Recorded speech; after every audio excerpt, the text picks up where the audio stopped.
ایک دفعہ کا ذکر ہے، چین کے دور دراز دیہات میں 5 چینی بھائی سمندر کے کنارے ایک چھوٹے سے جھونپڑی میں اپنے ماں کے ساتھ رہتے تھے۔ وہ سب ہم شکل تھے اور بالکل ایک جیسے دیکھتے تھے۔ ان سب چینی بھائیوں میں سے کچھ ایسی خصوصیت تھی جو اور کسی میں نہیں تھی۔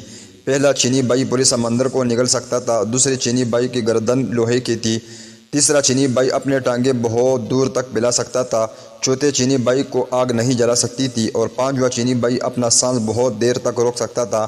ہر صبح پہلا چینی بھائی سمندر پر مچھلیاں پکڑنے جاتا تھا اور شام تک جتنی مچھلیاں پکڑتا ان کو بازار میں جا کر بڑی اچھی قیمت پر بیچ دیتا تھا۔ ایک دن سمندر پر جا رہا تھا تو پڑوسیوں کا ایک لڑکا بھی اس کے ساتھ ہوا۔ اس نے بہت منع کیا لیکن لڑکا باز نہیں آیا۔ دونوں جب سمندر پر پہنچے تو پہلے چینی بھائی نے ایک ہی سانس میں تمام سمندر کا پانی نگل لیا۔ سمندر خالی ہو گیا تو اس میں موجود تمام چیزیں واضح ہو گئے۔ لاتعداد مچھلیوں کے علاوہ سمندر بے شمار قیمتی خزانوں سے بھرا پڑا تھا۔ لڑکا یہ سب دیکھ کر دیوانہ ہو گیا اور دوڑا۔ خزانہ سمیٹنے کے لیے پہلے چینی بھائی نے تو صرف اتنا ہی مچھلی پکڑی جتنا وہ روز پکڑتا تھا۔ اس کے بعد وہ چاہتا تھا کہ سمندر کا پانی واپس سمندر میں ڈال دے۔ اس نے لڑکے کو آواز دی لیکن لڑکا کبھی ایک چیز اٹھاتا کبھی دوسری کی جانب لپکتا۔ اسے کچھ سنائی نہیں دے رہا تھا۔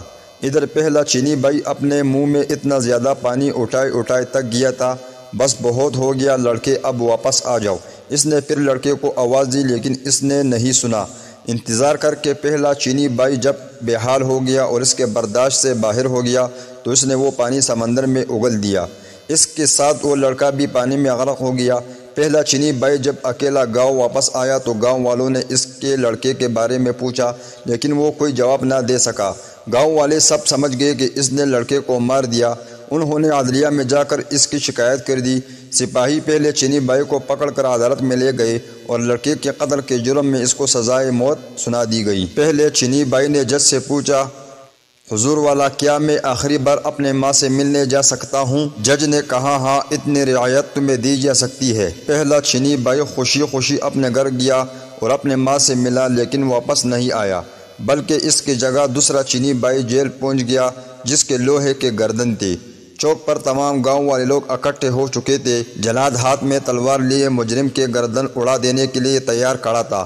سپاہی مجرم کو پکڑ کر لائے اور اس کے گردن شکنجے پر رکھ دی۔ جلاد آگے بڑھا اور پوری قوت سے تلوار مجرم کے گردن پر ماری لیکن دوسرا چینی بھائی مسکراتا ہوا اٹھ کھڑا ہوا۔ چونکہ اس کے گردن لوہے کی تھی اس لیے تلوار نے اس پر کچھ اثر نہیں کیا۔ یہ دیکھ کر گاؤں کا ہر شخص سخت برہم ہوا۔ اس کو مارنے کے لیے کچھ اور طریقہ سوچا جانے لگا۔ پھر جج نے فیصلہ کیا کہ اس کو سمندر میں ڈبو کر مارا جائے۔ اگلی صبح سزا سے پہلے دوسرا چینی بھائی جج کے پاس گیا۔ جناب والا، کیا سزا سے پہلے میں آخری بار اپنے ماں سے مل سکتا ہوں؟ ہاں، یہ ایک رعایت تمہیں دی جا سکتی ہے۔ جج نے اجازت دیتے ہوئے کہا اور اجازت ملتے ہی خوشی خوشی اپنے گھر کی طرف چلا، لیکن اگلے دن واپس نہیں آیا، بلکہ اس کی جگہ تیسرا چینی بھائی جیل واپس آیا جس کے ٹانگیں لمبی ہو جاتی تھی۔ اس کی سزا کی تیاری ہونے لگی۔ سارا گاؤں سمندر کے کنارے جمع ہو چکا تھا۔ سپاہی اس کو کشتی میں بٹھا کر سمندر کے درمیان میں پہنچ گئے جہاں پانی گہرا تھا اور تیسرے چینی بھائی کو اٹھا کر پانی میں پھینک دیا۔ تیسرا چینی بھائی جب سمندر میں گرا تو اس کے ٹانگیں لمبی ہونے لگی، لمبی اور بہت زیادہ لمبی ہو گئے کہ سمندر کے تہہ سے جا لگی اور وہ ڈوبنے سے بچ گیا۔ اس کا مسکراتا ہوا چہرہ دیکھ کر سپاہی اور تمام گاؤں والے آگ بگولا ہو گئے۔ اس بار انہوں نے فیصلہ کیا کہ مجرم کو آگ میں جلا جائے۔ اگلی صبح وہ جج کے پاس گیا۔ حضور والا، کیا میں آخری بار اپنے ماں سے مل سکتا ہوں؟ ہاں، تمہیں اتنی رعایت دی جا سکتی ہے۔ جج نے نہ چاہتے ہوئے بھی اس کو اجازت دے دی۔ وہ خوشی خوشی اپنے گھر کی طرف دوڑا لیکن ماں سے مل کر وہ واپس نہیں آیا، بلکہ اس کی جگہ چوتھا چینی بھائی واپس آیا۔ گاؤں والے چوک پر جمع ہو گئے۔ سپاہیوں نے آگ کا ایک بہت بڑا الاؤ دکھایا جس کے شعلے آسمان کو چھو رہے تھے۔ پھر چوتھے چینی بھائی کو اس آگ میں دھکیل دیا۔ آؤ، کتنا سکون مل رہا ہے۔ چوتھا چینی بھائی مسکراتے ہوئے بولا، کیونکہ اس کو آگ جلا نہیں سکتی تھی، آگ اور تیز کر دو۔ لوگوں نے چلا کر سپاہیوں کو کہا۔ انہوں نے آگ کو اور تیز کر دی۔ واہ، بڑا مزہ آ رہا ہے، چوتھا چینی بھائی خوشی سے بولا۔ گاؤں کے لوگ یہ دیکھ کر سیخ پا ہو گئے۔ پھر انہوں نے فیصلہ کیا کہ اسے بدبودار جگہ پر بند کر دیا جائے تاکہ وہ دم گھٹنے سے مر جائے۔